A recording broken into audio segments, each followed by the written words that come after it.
Hello दोस्तों, आपका हमारे YouTube चैनल पर हार्दिक स्वागत एवं अभिनंदन है। आज हम लेके आए हैं निशस्त्रीकरण, जो कि राजनीतिक विज्ञान विषय का एक टॉपिक है। निशस्त्रीकरण के ऊपर हम चर्चा करेंगे। इससे पहले मैंने पार्ट फर्स्ट में निशस्त्रीकरण का अर्थ, परिभाषा, निशस्त्रीकरण की आवश्यकता, इसके बारे में हम अध्ययन कर चुके हैं, जिसका लिंक नीचे डिस्क्रिप्शन में दिया गया है, तो आप वहां जाकर उस वीडियो को देख सकते हो। आज हम पढ़ेंगे कि निःशस्त्रीकरण के विपक्ष में क्या क्या तर्क है। इससे पहले हमने पढ़ा था निःशस्त्रीकरण का अर्थ क्या, उसकी परिभाषा क्या, उसकी आवश्यकता क्यों हुई थी, उस बारे में हम अध्ययन कर चुके हैं, जो कि पार्ट फर्स्ट का वीडियो है। डिस्क्रिप्शन में लिंक दिया हुआ है, आप जाके उसे देख सकते हैं। आज हम अध्ययन करते हैं निःशस्त्रीकरण के विपक्ष में तर्क, यानी कि पक्ष के अलावा विपक्ष में भी इनको कुछ विद्वानों ने तर्क दिए कि निःशस्त्रीकरण नहीं होना चाहिए। इसका क्या कारण से नहीं होना चाहिए, इसके बारे में हम अध्ययन करते हैं।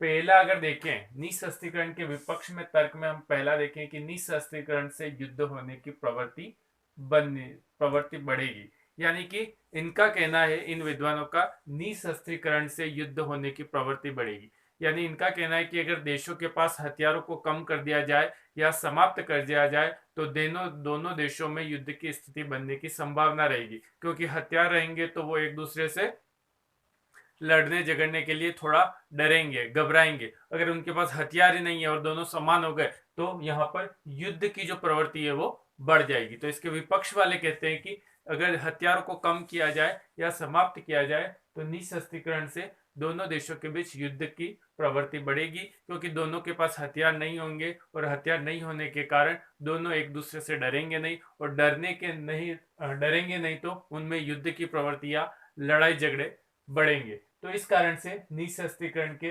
विपक्ष में जो विद्वान है वो कहते हैं कि निःशस्त्रीकरण नहीं होना चाहिए, क्योंकि निःशस्त्रीकरण होने से दोनों देशों के बीच युद्ध की स्थिति बढ़ेगी। अगर दूसरी बात देखें तो निःशस्त्रीकरण से आर्थिक रूप से मंदी आएगी। निःशस्त्रीकरण से आर्थिक रूप से मंदी से तात्पर्य है कि निःशस्त्रीकरण से आर्थिक रूप से मंदी इसलिए आएगी क्योंकि हमारा जो आज रक्षा बजट है वो लाखों करोड़ों रुपयों में निःशस्त्रीकरण यानी लाखों करोड़ रुपए में शस्त्रों के ऊपर जाता है, जिससे बहुत सारी कंपनियां चल रही है, बहुत सारे लोगों को रोजगार मिल रहा है। तो इस कारण से यहाँ पर जो गति है आर्थिक रूप से वो तेजी है। अगर हम निःशस्त्रीकरण करेंगे यानी कि हथियारों को बंद कर देंगे या समाप्त कर देंगे तो उन कंपनियों को बंद करना होगा, और कंपनियों में जो लाखों रोजगार मिले हुए हैं वो क्या हो जाएंगे, बेरोजगार हो जाएंगे, और उन बेरोजगार होने से उनके ऊपर निःशस्त्रीकरण से देश पर क्या होगी, आर्थिक मंदी होगी और बेरोजगारों की संख्या बढ़ जाएगी। इस कारण से निःशस्त्रीकरण के विपक्ष में तर्क देने वाले विद्वान कहते हैं कि अगर निःशस्त्रीकरण किया गया तो आर्थिक मंदी हो जाएगी, यानी कि जो हथियारों की कंपनी में लोग काम करते हैं, कर्मचारी काम करते हैं, जो श्रमिक काम करते हैं, अगर उनको निःशस्त्रीकरण करने से उन हथियारों की कंपनी को बंद कर दिया जाएगा तो काफी संख्या में बेरोजगारी बढ़ जाएगी, जिससे कि देश में आर्थिक मंदी उत्पन्न हो जाएगी। तीसरा है निःशस्त्रीकरण से वैज्ञानिक एवं तकनीकी प्रगति का अवरुद्ध होना। निःशस्त्रीकरण से वैज्ञानिक और तकनीकी प्रगति का अवरुद्ध होने से मतलब है कि निःशस्त्रीकरण अगर होगा तो नए नए हथियार बनेंगे नहीं, और नए नए हथियार बनेंगे नहीं या हथियार समाप्त हो जाएंगे तो जो नई वैज्ञानिक और तकनीकी जिसका आविष्कार आज के युग में हो रहा है वो अब अवरुद्ध हो जाएगी, यानी नहीं होगी, क्योंकि हथियारों पर बैन लगने से जो नवीन आविष्कार है हथियारों से संबंधित वो नहीं होंगे। तो वैज्ञानिक और तकनीकी जो प्रगति है उसमें भी निःशस्त्रीकरण अवरुद्ध की भूमिका निभाएगा। अगर हमने हथियारों को बंद कर दिए तो जो वैज्ञानिक आविष्कार आज के युग में जितनी तेज गति से चल रहे हैं, यानी कि हथियारों को बनाने के लिए देश नए नए आविष्कार रोजाना कर रहे हैं, तो उन आविष्कारों पर इसका असर पड़ेगा और देश की वैज्ञानिक एवं तकनीकी प्रगति अवरुद्ध हो जाएगी। तो निःशस्त्रीकरण के विपक्ष में ये तीन तर्क दिए जाते हैं। निःशस्त्रीकरण से युद्ध की होने की प्रवृत्ति बढ़ेगी, यानी हथियार नहीं होंगे तो देश एक दूसरे से डरेंगे नहीं, और डरेंगे नहीं तो युद्ध होने की प्रवृत्ति बढ़ेगी। निःशस्त्रीकरण से आर्थिक मंदी होगी, यानी कि हथियारों को बंद कर दिया जाएगा या खत्म कर दिया जाएगा, समाप्त कर दिया जाएगा, तो जो लोग इन कंपनियों में काम कर रहे हैं, इन कारखानों में काम कर रहे हैं, वे सब क्या हो जाएंगे, बेरोजगार हो जाएंगे, जिससे कि आर्थिक मंदी बढ़ेगी। और निःशस्त्रीकरण से वैज्ञानिक एवं तकनीकी प्रगति अवरुद्ध होना, यानी कि जो नए नए आविष्कार रोजाना हो रहे हैं उन पर भी असर पड़ेगा, क्योंकि वहां पर हथियार बंद हो जाएंगे या समाप्त हो जाएंगे तो वैज्ञानिक एवं तकनीकी भी उसके ऊपर असरकारक होगी, क्योंकि आज एक से बढ़कर एक आगे बढ़ने के लिए रोज नए नए आविष्कार हो रहे हैं, तो उन आविष्कारों पर जो होगा वो फर्क पड़ेगा, जिससे वैज्ञानिक और तकनीकी प्रगति अवरुद्ध होने की संभावना रहेगी। तो निःशस्त्रीकरण के विपक्ष में ये 3 तर्क विद्वानों ने दिए हैं। आप इसका स्क्रीनशॉट लेना चाहे तो ले सकते हैं। इसके बाद हम आगे बढ़ते हैं हम निःशस्त्रीकरण के मार्ग में बाधाएं। तो निःशस्त्रीकरण के मार्ग में 6 तरह की बाधाएं। पहला प्राथमिकता का प्रश्न, दूसरा अनुपात की समस्या, तीसरा राष्ट्रीय हित, चौथा राष्ट्रवाद व संप्रभुता, पांचवा राजनीतिक समस्या और छठा आर्थिक कारण।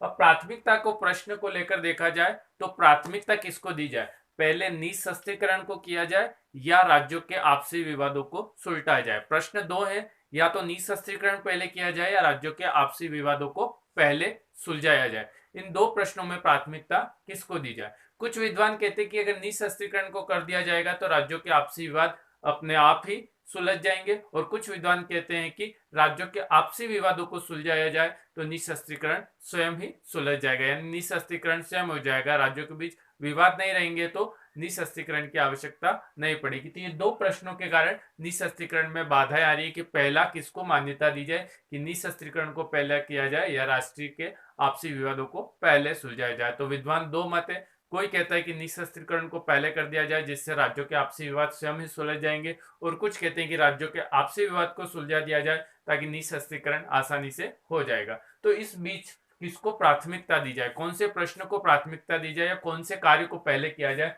इस पर हमेशा संकोच रहता है। तो इस कारण से ये निःशस्त्रीकरण के मार्ग में बाधा है। अगर दूसरा कारण कहे अनुपात की समस्या, यानी निःशस्त्रीकरण किस अनुपात में किया जाए, या कि पूर्णतः निःशस्त्रीकरण, या तो पूर्णतः निःशस्त्रीकरण होगा या फिर कुछ निःशस्त्रीकरण किया जाए, या कुछ परसेंटेज निश्चित किया जाए कि 50% तक निःशस्त्रीकरण किया जाए या 90% तक निःशस्त्रीकरण किया जाए, उसके अनुपात क्या रखा जाए, इसके बारे में महत्वपूर्ण प्रश्न उठता है कि निःशस्त्रीकरण पूर्ण रूप से निःशस्त्रीकरण किया जाए या कुछ प्रतिशत या कुछ मात्रा में निःशस्त्रीकरण किया जाए या आंशिक निःशस्त्रीकरण किया जाए। इसके बारे में समस्या है कि कौन सा निःशस्त्रीकरण अपनाया जाए। तो यह भी एक समस्या है कि अनुपात क्या रखा जाए निःशस्त्रीकरण का। तो निःशस्त्रीकरण से अभिप्राय तो आप समझते हैं कि शस्त्रीकरण पर सीमा या नियंत्रण लगाया, उनमें कटौती करना, यानी शस्त्र पर सीमा लगाना, एक सीमा तक बनाया जाए, या उस पर कटौती करना, या पर उसका नियंत्रण करना, यानी बना गया तो उसका उपयोग कहाँ कहाँ होगा उस आधार पर उस पर नियंत्रण करना। तो नियंत्रण किस अनुपात में किया जाए, तो यह भी एक निःशस्त्रीकरण के लिए बाधा है। निःशस्त्रीकरण की मूल समस्या यही है कि सभी देशों के शस्त्रों को किस अनुपात में कम किया जाए, यानी भारत का, अमेरिका का, जापान का, ये अलग अलग देश है, तो किस अनुपात में इन शस्त्रों को कम किया जाए जिससे कि निःशस्त्रीकरण हो पाए। तो ये अनुपात पता नहीं लग रहा है, इसलिए निःशस्त्रीकरण की बाधा में यह भी एक समस्या है कि अनुपात क्या निर्धारित किया जाए, किस राष्ट्र को किस अनुपात के आधार पर निःशस्त्रीकरण किया जाए। तो यह भी एक महत्वपूर्ण समस्या है। राष्ट्रीय हित से अभिप्राय है कि जो लोग निःशस्त्रीकरण या जो देश निःशस्त्रीकरण की संधि पर हस्ताक्षर तो करना चाहते हैं, लेकिन वह उन देशों से डरते हैं जो कि निःशस्त्रीकरण पर हस्ताक्षर नहीं कर रहे, यानी निःशस्त्रीकरण की संधि पर हस्ताक्षर नहीं कर रहे, यानी कि वो अपने हथियारों की सीमा अब बढ़ा रहे। तो उन कारण से कुछ देश ये डरते हैं कि अगर उन्होंने निःशस्त्रीकरण पर संधि पर हस्ताक्षर नहीं किए और हमने कर दिए तो हमारी राष्ट्र की सुरक्षा का क्या होगा, खतरा होगा, क्योंकि हम हथियार नहीं बना पाएंगे और वो हथियारों से लैस होंगे। इस कारण से भारत ने भी परमाणु अप्रसार संधि पर हस्ताक्षर नहीं किए थे। इस तरह भारत ने भी परमाणु अप्रसार संधि पर 1968 में हस्ताक्षर नहीं किए थे। उसका मुख्य कारण था कि भारत चीन से भयभीत था, क्योंकि चीन ने परमाणु अप्रसार संधि को पर हस्ताक्षर नहीं किए थे, यानी भारत ने भी इसी कारण से इस पर हस्ताक्षर नहीं किए थे, क्योंकि वह चीन से भयभीत था कि चीन ने निःशस्त्रीकरण या परमाणु अप्रसार जो संधि हुई थी उस पर हस्ताक्षर नहीं किए थे। तो भारत ने उसकी डर की वजह से भारत ने भी हस्ताक्षर नहीं किए थे, और फिर भारत ने परमाणु का जो है वो एक नई मिसाइलों का आविष्कार भी किया। तो इस कारण से कुछ देश इस कारण से यहाँ पर हस्ताक्षर नहीं कर रहे हैं या निःशस्त्रीकरण को नहीं चाहते, क्योंकि दूसरे राष्ट्र जो निःशस्त्रीकरण को नहीं चाहते वो इन पर अधिकार कर ले या इनकी सीमाओं की सुरक्षा का खतरा पैदा हो जाता है। इस कारण इस राष्ट्रीय हित के कारण यह निःशस्त्रीकरण से दूर भागते हैं या निःशस्त्रीकरण नहीं करना चाहते। तो प्राथमिकता का प्रश्न यानी कौन सा पहले चुना जाए, निःशस्त्रीकरण पहले जाए या राज्यों के विवादों को सुलझाया जाए, इस बारे में। दूसरा, अनुपात की समस्या यानी किस अनुपात में किया जाए, पूर्ण रूप से किया जाए, आंशिक रूप से किया जाए, यानी किस देश को कितनी मात्रा में हथियारों की कमी की जाए, इस बारे में अनुपात की समस्या पैदा होती है। और तीसरा, राष्ट्रीय हित, हर देश अपनी राष्ट्रीय सुरक्षा करना चाहता और इस सुरक्षा के कारण वह निःशस्त्रीकरण पर हस्ताक्षर नहीं करता, निःशस्त्रीकरण की संधि पर हस्ताक्षर नहीं करता, क्योंकि उसको दूसरे राष्ट्र से खतरा होता है जो निःशस्त्रीकरण की संधि को नहीं मानते। वो अगर इनकी ऊपर आक्रमण कर दे तो इनके पास कोई हथियार नहीं होंगे, तो उस समय इन्हें अपनी सुरक्षा का खतरा पैदा होगा, इसलिए अपने राष्ट्रीय हित के कारण भी यहाँ पर हस्ताक्षर नहीं करते।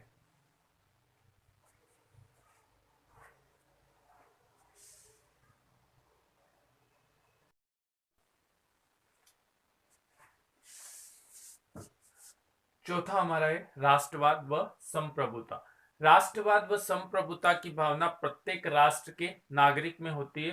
तो इसी भावना के कारण यानी राष्ट्रवाद व संप्रभुता के भावना के कारण निःशस्त्रीकरण के मार्ग में बाधा आती है। तो कोई भी राष्ट्र या कोई भी राष्ट्र का नागरिक यह नहीं चाहता कि राष्ट्रवाद और संप्रभुता की भावना को ठेस पहुंचे।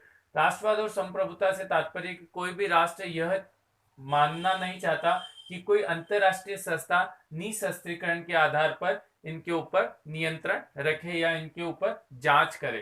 तो इस कारण से भी निःशस्त्रीकरण के मार्ग में बाधा आती है। अगर कोई अंतरराष्ट्रीय संस्था इनकी ऊपर नियंत्रण रखती है या जांच करती है तो इस राष्ट्र की स्वतंत्रता में हस्तक्षेप होगा, यानी राष्ट्र की जो स्वतंत्रता दे रखी है संविधान के अंतर्गत उसके अंदर हस्तक्षेप होगा। इस कारण से भी राष्ट्रवाद और संप्रभुता की जो भावना है वो निःशस्त्रीकरण के मार्ग में बाधा आती है। यानी कोई भी राष्ट्र या कोई भी नागरिक अपने राष्ट्र पर अंतरराष्ट्रीय संस्था द्वारा नियंत्रण नहीं चाहता, और अगर कोई अंतरराष्ट्रीय संस्था इन पर नियंत्रण करती है तो यह इनके संविधान की स्वतंत्रता के अंतर्गत हस्तक्षेप होगा। इस कारण से यह भी कारण भी एक निःशस्त्रीकरण के मार्ग में बाधा उत्पन्न करता है।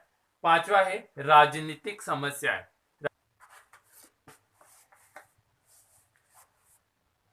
निःशस्त्रीकरण राजनीतिक समस्याओं के समाधान पर निर्भर करता है, यानी राजनीतिक समस्याएं हल होगी तो निःशस्त्रीकरण हल हो जाएगा, ऐसा माना जाता है। पहले राजनीतिक समस्याओं का हल किया जाए या निःशस्त्रीकरण किया जाए, इस बात पर मतभेद है। दोनों एक दूसरे के मार्ग में बाधाएं उत्पन्न करते हैं कि पहले निःशस्त्रीकरण किया जाए या राजनीतिक समस्याओं का हल किया जाए। ये दोनों बातें एक दूसरे में बाधा डालते हैं। लेकिन होना यह चाहिए कि मनमुटाव, अविश्वास और प्रतिद्वंद्विता जो होती है उसको दूर करने के लिए हर दिशा में प्रयास किए जाने चाहिए। यानी कि निःशस्त्रीकरण करने या राजनीतिक समस्याओं को हल करने के लिए प्रत्येक प्रकार से उसके सुझाव को ढूंढा जाए, यानी हल करने प्रत्येक दिशा में इसको हल करने के जो प्रत्येक दिशा में इसको हल करने के प्रयास हैं वो किए जाए। वास्तव में अगर देखा जाए तो निःशस्त्रीकरण की दिशा में ठोस कार्य तब तक नहीं हो सकता जब तक कि महाशक्तियां हैं, जो भी देश शक्तिशाली है, महाशक्ति है, उनमें मतभेद बने रहेंगे तब तक निःशस्त्रीकरण नहीं होगा। यानी जो महाशक्तियां हैं अगर उनमें ही मनमुटाव बना रहेगा तो निःशस्त्रीकरण नहीं होगा। अगर सारे महाशक्तियां एक साथ निःशस्त्रीकरण पर हस्ताक्षर कर दें तो निःशस्त्रीकरण आसानी से हो जाएगा, क्योंकि जो विकसित देश है उनके पास ही सबसे ज्यादा हथियार है। अगर वो निःशस्त्रीकरण कर देंगे तो जो गरीब देश है या विकासशील देश है वो अपने आप ही निःशस्त्रीकरण की संधि पर हस्ताक्षर कर देंगे। तो यह भी एक राजनीतिक समस्या है कि निःशस्त्रीकरण पहले किया जाए या राजनीतिक समस्याओं का सुलटारा किया जाए या विवाद को सुलझाया जाए। और अगर महाशक्तियां निःशस्त्रीकरण को मान लेती है तो सारा विश्व इस निःशस्त्रीकरण की संधि पर हस्ताक्षर कर देगा, क्योंकि जो विकसित देश है वही निःशस्त्रीकरण के आधार पर अपने हथियार त्यागने के लिए तैयार हो जाएंगे, तो विकासशील देश अपने आप ही उनको देखकर यह निःशस्त्रीकरण के मार्ग को अपना लेगा। अगर छठा देखें तो आर्थिक कारण। अगर आर्थिक कारण देखें तो अमेरिका और ब्रिटेन जो देश हैं वो पूंजीवादी देशों, इन पूंजीवादी देशों में शस्त्रास्त्र निर्माण करने वाली जो कंपनियां हैं उनके मालिक और हिस्सेदार राजनीति में सक्रिय भाग लेते हैं। यानी कि ब्रिटेन है, अमेरिका है, इन पर जो शस्त्र निर्माण करने वाली जो कंपनियां हैं उनके मालिक हैं वो राजनीति में सक्रिय रूप से हिस्सा लेते हैं और निशस्त्रीकरण के कार्यक्रमों को असफल करते हैं, यानी सफल नहीं होने देते। क्योंकि अगर निशस्त्रीकरण हो जाएगा तो उनका जो रोजगार है वो ठप हो जाएगा, कारखाने बंद हो जाएंगे। इस कारण से वो लोग नहीं चाहते कि निशस्त्रीकरण हो। तो आर्थिक कारण में जो अमेरिका है, ब्रिटेन, जो ऐसे देश है वहां पर जो सैनिक सामान या हथियार बनाने वाली कंपनियों के जो मालिक हैं वो भी राजनीति में सक्रिय रूप से भाग लेते हैं और वो नहीं चाहते कि निशस्त्रीकरण हो। अगर निशस्त्रीकरण होता है तो उनके जो कारखाने बंद हो जाएंगे, उनको वित्तीय नुकसान बहुत सारा होगा। इस कारण से वो कभी चाहते ही नहीं कि निशस्त्रीकरण हो। इस कारण से भी यह भी एक निशस्त्रीकरण की मार्ग में बाधा है। तो प्राथमिकता का प्रश्न, अनुपात की समस्या कि किस अनुपात में निशस्त्रीकरण किया जाए, राष्ट्रीय हित को देखते हुए निशस्त्रीकरण में बाधा उत्पन्न होती है, राष्ट्रवाद व संप्रभुता के आधार पर भी निशस्त्रीकरण नहीं होने दिया जाता, राजनीतिक समस्याओं के कारण भी निशस्त्रीकरण नहीं होता और आर्थिक कारण से भी निशस्त्रीकरण नहीं होता। तो ये 6 कारण है जो निशस्त्रीकरण के मार्ग में बाधाएं बने हुए हैं। तो आप इसका स्क्रीनशॉट लेना चाहे तो ले सकते हैं, फिर हम आगे बढ़ते हैं। दोस्तों वीडियो कैसा लगा कमेंट में जरूर लिखिएगा।